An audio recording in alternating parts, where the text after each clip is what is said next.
قال اہکذا عرشک، اللہ کے نبی نے کہا کیا اسی طرح تیرا تخت ہے جیسے یہ سامنے پڑا ہے؟ تیرا تخت جو وہاں ملک سبا میں ہے وہ اسی طرح؟ اب اگر وہ کہے کہ نہیں تو پھر بھی جھٹلا دی جاتی، پیچھے حکم ہوتا تحقیق کرا لے، تو پیچھے تو ہے ہی نہیں تھا۔ اور اگر کہتی وہی ہے، ہو سکتا ہے وہ نہ ہو، حضرت سلیمان نے بنوا کر اسی جیسا رکھ لیا، تو اس نے دانائی کی بات کی۔ قالت کأنہ ہو، کہنے لگی گویا کہ وہ یہ وہی ہے، گویا کہ وہی۔ اگر موقع بنا وہ نہ ہوا تب بھی گویا کہ لفظ کام دے جائے گا، اور اگر وہی ہے پھر بھی کام دے جائے گا۔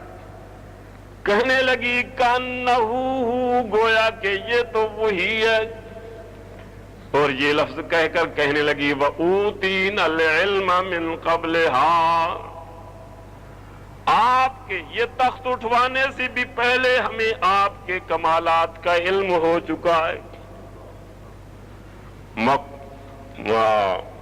اوتینا العلم من قبلها وكنا مسلمین، ہم اب مسلمان ہو کر آ گئے ہیں، ہم نے جب سے چلے ہیں تحیہ کر کے آئے ہیں، ہمیں پتہ چل گیا ہے آپ اللہ کے رسول ہیں، ہم مسلمان ہو کر آ گئے۔ اللہ، اب اسلام کی بھی تشریح ہو رہی ہے، بسم اللہ کی وضاحت بھی ہو رہی ہے، لیکن آگے لفظ جو ہے اس لفظ سے معلوم ہوتا ہے یہ مسلمان ہونے کا دعویٰ تو کر رہی ہے، ابھی مسلمان نہیں ہوئی۔ اس سے معلوم ہوتا ہے صرف اپنے آپ کو مسلمان کہہ لینا اسلام کے لیے کافی نہیں ہے، جب تک اسلام پر عمل نہ ہو صرف دعویٰ اسلام جو ہے وہ اسلام کے لیے کافی نہیں ہے۔ اگلی آیت میں اللہ فرماتے ہیں اب یہ کلمہ پڑھ رہی ہے جی، لیکن کرتی رہی ہے اور آج تک کرتی رہی ہے، اسی لیے حقیقت سمجھ نہیں سکی۔ انہا کانت من قوم کافرین، یہ کافر قوم میں سے رہی ہے، اس لیے جو بات ہم سمجھانا چاہتے تھے وہ نہیں سمجھ سکی۔ اللہ کیا سمجھانا چاہتے تھے؟ اللہ تعالیٰ یہ سمجھانا چاہتے ہیں کہ انبیاء کے جو معجزات ہیں انہی سے لوگوں کو دھوکہ لگتا۔ جو لوگ انبیاء کو پوجتے ہیں وہ اس لیے کہتے ہیں دیکھو عیسیٰ علیہ السلام نے مردہ زندہ نہیں کر دیے تھے، لہذا نبی سب کچھ کر سکتے۔ وہ مٹی کا سے گارا اٹھا کر پرندے کی شکل بناتے تھے اور کہتے تھے کن طیرن باذن اللہ، پرندہ بنا دیتے تھے، لہذا سب کچھ نہیں کر سکتے۔ مادرزاد اندھے کی آنکھوں پر ہاتھ پھیرتے تھے وہ چنگا بھلا ہو جاتا تھا، کوڑی پر ہاتھ پھیرتے تھے وہ صحیح ہو جاتا تھا۔ معلوم ہوتا اللہ کے نبی سب کچھ کر سکتے۔ دھوکہ یہاں سے لگتا ہے۔ اب یہ مضمون بڑا طویل ہے لیکن میں سمیٹتے ہوئے یہ عرض کرتا ہوں کہ ان موسیٰ عیسیٰ علیہ السلام کے ان معجزات کو اگر سمجھنا آئے تو 7واں پارہ سورہ مائدہ کا آخری رکوع سے پہلے رکوع پڑھ لو، حقیقت کھل جائے گی۔ اللہ قیامت کے دن وہاں ذکر فرماتے ہیں میں اپنے پیارے عیسیٰ سے کہوں گا اذ قال اللہ یا عیسی ابن مریم، اللہ فرمائیں گے اے مریم کے بیٹے عیسیٰ اذکر نعمتی علیک وعلی والدتک، یاد کر میرے ان نعمتوں کو جو میں نے تجھ پر کی اور تیری ماں پر کی۔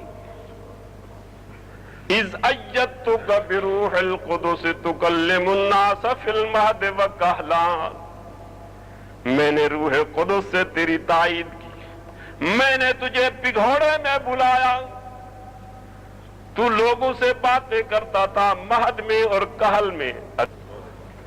وَإِذْ عَلَّمْتُكَ الْكِتَابَ وَالْحِكْمَةَ وَالتَّوْرَاةَ وَالْإِنْجِيلَ، میں نے تجھے تورات، انجیل اور حکمت کی تعلیم دی۔ اللہ وَإِذْ تَخْلُقُ مِنَ الطِّينِ كَهَيْئَةِ الطَّيْرِ بِإِذْنِي، جب گارا پکڑ کر پرندے کی شکل تو میرے حکم سے بناتا تھا، فَتَنْفُخُ فِيهَا، بِإِذْنِي اس میں پھونک بھی میرے حکم سے لگاتا تھا، فَتَكُونُ طَيْرًا بِإِذْنِي وہ پرندہ بھی میرے حکم سے بنتا تھا، میں تیری لاج رکھتا تھا، تو پھونک لگاتا تھا میں اس کو پرندہ بنا دیتا تھا۔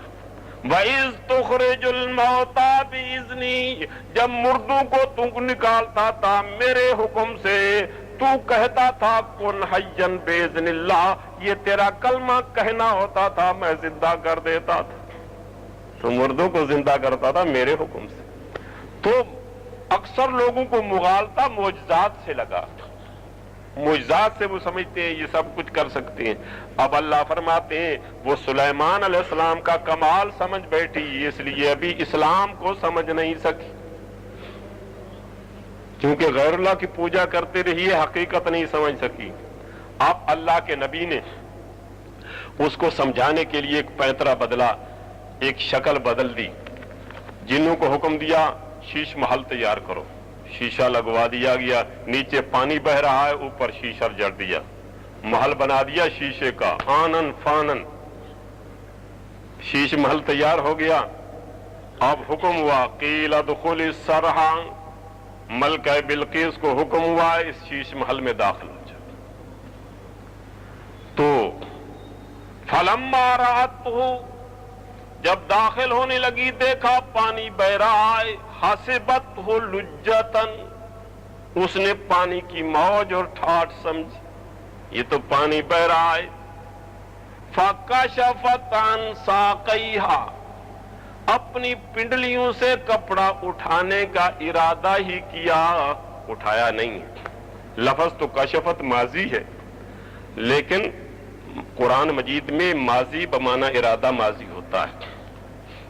مثلا اذا قمتم الى الصلاة فاغسلوا وجوہکم وایدیکم جب نماز میں قیام کر چکو تو پھر وضو کرو۔ اب نماز نیت کر پھر وضو کرنا ہوتا، قمتم کا تقاضا تو یہ ہے جب قیام کر لو نماز کی طرف تو پھر وضو کرو، نہیں یہ معنی نہیں، مطلب یہ ہے کہ جب نماز پڑھنے کا قیام کا ارادہ کر لو تو وضو کر لو۔ جب نماز پڑھنے کا ارادہ ہے، قمتم اردتم القیام الی الصلاۃ فاغسلوا وجوہکم، تو یہاں بھی بعض مفسرین نے بہت غلط باتیں قرآن مجید پر ظلم کیا ہے۔ بعض قرآن کے الفاظ کچھ کہتے ہیں، ہاں صحیح احادیث میں جو بات آ جائے اس کا ماننا فرض ہے، وہ سب سے قرآن کی عمدہ تفسیر وہ ہوتی ہے جو احادیث میں ہو، لیکن جہاں احادیث بھی موجود نہ ہوں وہاں اسرائیلی کہانیوں سے تفسیر قرآن کی کرنی یہ قرآن پر ظلم ہے۔ اب دیکھیے بعض کہتے ہیں کہ حضرت سلیمان علیہ السلام نے ملکہ بلقیس سے شادی کرنے کا ارادہ کر لیا، نعوذ باللہ من ذالک، تو کسی نے کہا اس کی پنڈلیوں پر بال ہیں اس لیے شیش محل بنوایا، اس کی پنڈلیوں کے بال دیکھنا چاہتے تھے، نعوذ باللہ من ذالک۔ بعض ایسے نالائق لوگ ہوتے ہیں کہ وہ انبیاء کو بھی اپنے اوپر قیاس کر لیتے ہیں، فاسق لوگوں پر قیاس کرتے ہیں۔ اللہ اکبر، یہاں معنی یہ ہوگا کہ جب اس نے پنڈلی سے کپڑا اٹھانے کا ارادہ کیا تو فوراً اللہ کے نبی نے ٹوکا، قال انہ صرح ممرد من قواریر، آپ کرتا اوپر کرنے کی، شلوار اوپر کرنے کی کوئی ضرورت نہیں، یہ تو محل ہے جو شیشے سے جڑا گیا، لہذا آپ کپڑے کو اوپر نہ کریں۔ بس بات وہیں سے سمجھ آ گئی، حقیقت کھل گئی، واضح ہو گئی کہ بات کیا ہے۔ اللہ اکبر، تو سمجھیے ذرا یہی آخری لفظ ہیں سمجھنے کے قابل، اور پھر میں اپنے گزارشات کو ختم کرتا ہوں۔ جب اس نے سمجھا، حقیقت سمجھ آ گئی کہ میرا عقل جہاں دھوکا کھا گیا، یہ تو اوپر شیشہ تھا جس سے پانی ظاہر ہو رہا تھا، شیشے سے پانی ظاہر ہو رہا تھا، میں نے اس کو پانی سمجھا، جیسے یہاں میری عقل دھوکا کھا گئی ہے، اللہ کے نبی کے معجزے کو سمجھنے میں بھی میری عقل دھوکا کھا گئی ہے۔ میں نے وہ کمال اللہ کا سمجھنا تھا، میں نے پیغمبر کا سمجھ، پیغمبر کے ہاتھ سے ظاہر ہوا، میں نے سمجھا ان کا کمال ہے اللہ۔ اس لیے اب وہیں کھڑے ہوئے، محل میں داخل ہی نہیں ہوئی، وہیں کھڑے ہوئے سیدھی اللہ سے باتیں کرتے۔ ہاں مسئلہ سمجھ آ گیا، توحید سمجھ آ گئی کہ پکارنا کس کو ہے، مانگنا کس سے ہے۔ ہاں جی، یہ کمالت کس کے سمجھنی، یہ قدرت کس کی سمجھنی ہے، بات وہیں سمجھ آ گئی۔ وہیں کھڑے ہو کر کہتی ہے قالت رب انی ظلمت نفسی، کہنے لگی ہے میرے پروردگار میں نے اپنی جان پر ظلم کیا، میں نے سجدہ تیرا کرنا تھا، میں سورج کو کرتی رہی، اللہ میں نے اپنی جان پر ظلم کیا، اب کمال تیرا سمجھنا تھا، تیرے پیارے پیغمبر کا سمجھا۔ انی ظلمت نفسی، میرے مالک کو پکار رہی، رب انی ظلمت نفسی واسلمت مع سلیمان، یہ ہے حقیقت اسلام کی۔ اب اسلم تو مع سلیمان، جیسے سلیمان تیرا فرما بردار بندہ، میں بھی تیری فرما بردار سلیمان کے ساتھ مل کر تیری فرما بردار۔ اسلم تو مع سلیمان للہ رب العالمین، میں فرما بردار ہو گئی سلیمان علیہ السلام کے ساتھ مل کر، سلیمان علیہ السلام کے نقش قدم چل کر، سلیمان علیہ السلام کی اتباع کر کے، اسلمت مع سلیمان للہ رب العالمین، رب العالمین کے لیے میں فرما بردار ہو چکی ہوں سلیمان علیہ السلام کے ساتھ میں۔ یہ ہے اصل حقیقت کہ بھائیو، جتنے قدرت کے نشان تم دیکھتے ہو، جہاں بھی دیکھتے ہو، وہ تمہارے مالک کے ہیں۔ انبیاء علیہ السلام کی اللہ نے لاج رکھی، ان کو جناب رسول پاک کو کافروں نے کہا کوئی معجزہ دکھاؤ، انگلی اٹھانا رسول پاک کا کام تھا، چاند کو 2 ٹکڑے کرنا اللہ نے لاج رکھ رہی۔ جناب رسول پاک لوگوں کو بتا دیا میرا سچا رسول جو کچھ کہتے ہیں سچ کہتے ہیں، کہ آپ کا اشارہ کرنا تھا، اللہ نے چاند کو 2 ٹکڑے کر۔ تو یہ ہے معجزات کی حقیقت اور اسلام کی حقیقت۔ جس شخص کے عقائد میں توحید نہیں ہے، یوں سمجھو کہ وہ اسلام پورا نہیں ہے۔ اسی لیے اللہ نے کہا ملکہ بلقیس کا اسلام ناقص تھا، اب جب سیدھا رب کو پکارا اب اس کا اسلام قبول ہو گیا، حقیقت اسے سمجھ آئی۔ اقول قولی ھذا واستغفر اللہ، بارک اللہ تعالی لنا ولکم بالآیات والذکر الحکیم، انہ تعالی جواد کریم قدیم ملک بر رؤوف۔